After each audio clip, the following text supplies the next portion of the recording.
लोकसभा चुनाव से पहले विपक्षी दलों में काफी सियासी हलचल बढ़ गई है। अरविंद केजरीवाल की गिरफ्तारी, तेजस्वी लालू पर सीबीआई ईडी का शिकंजा लगातार कसता जा रहा है। दूसरी तरफ मुख्यमंत्री हेमंत सोरेन ने मुख्यमंत्री पद से इस्तीफा दिया। हाल ही में उन्होंने अपनी ही पार्टी के चंपई सोरेन को मुख्यमंत्री बना दिया। दिल्ली में भी कुछ ऐसे ही हालात हैं। इस्तीफा भले ही केजरीवाल के अभी तक खबरें ना सामने आई हो, लेकिन हालात बन रहे हैं उनके विपरीत। ठीक उसी तरीके से हम चर्चा करेंगे कि नीतीश कुमार एनडीए के साथ जाकर फिर से मिल गए हैं। जयंत चौधरी एनडीए के साथ चले गए हैं। फारूक अब्दुल्ला की बात कर ले या ममता बनर्जी की बात कर ले, सब अकेले अकेले ही चुनाव लड़ने का फैसला कर रही हैं। महबूबा मुफ्ती भले ही वो इंडिया अलायंस का लास्ट में समर्थन कर दे, लेकिन अपने अपने राज्य में हर कोई अकेले उतरने की बात कर रहा है। दूसरी तरफ मायावती को साथ ना लेना, ये कई विषय बनता है कि अब देखा जाए तो कुल मिलाकर जितने भी बड़े नेता थे वह सब तितर बितर हो चुके हैं। कोई जेल पहुंच गया है तो किसी पर शिकंजा है, और कोई अपने कदम पीछे कर लिया है तो कोई एनडीए से हाथ मिला लिया है। लेकिन फिलहाल अभी जो चट्टान बन के एक नेता खड़ा है वह नाम है राहुल गांधी।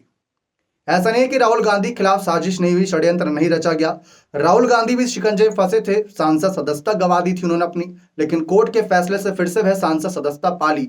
लेकिन अरविंद केजरीवाल के मामले में तो आप देख ही सकते हैं कितना बुरा शिकंजा कसा क्या है। तो अब हम बात करेंगे कि अरविंद केजरीवाल तो गिरफ्तार हो गए हैं फिलहाल, अब क्या ऑप्शन बचते हैं इंडिया अलायंस के पास पीएम फेस के।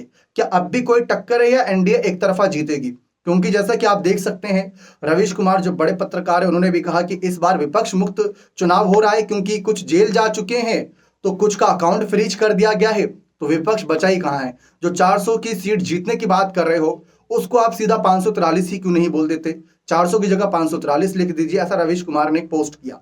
तो यही बात आती है कि इंडिया अलायंस के पास अब मजबूरन ना चाहते हुए भी कुल मिलाकर अंतिम समय में सिर्फ और सिर्फ पीएम फेस के लिए कांग्रेस के ही बड़े नेता राहुल गांधी और मल्लिकार्जुन खड़गे जैसे चेहरे ही बचे हैं। भले अखिलेश यादव भी एक दावेदार हों, लेकिन अखिलेश यादव कितनी सीटें निकालेंगे, क्या उनका स्टैंड रहेगा चुनाव में, वहां पर भी एक माहौल बना हुआ है।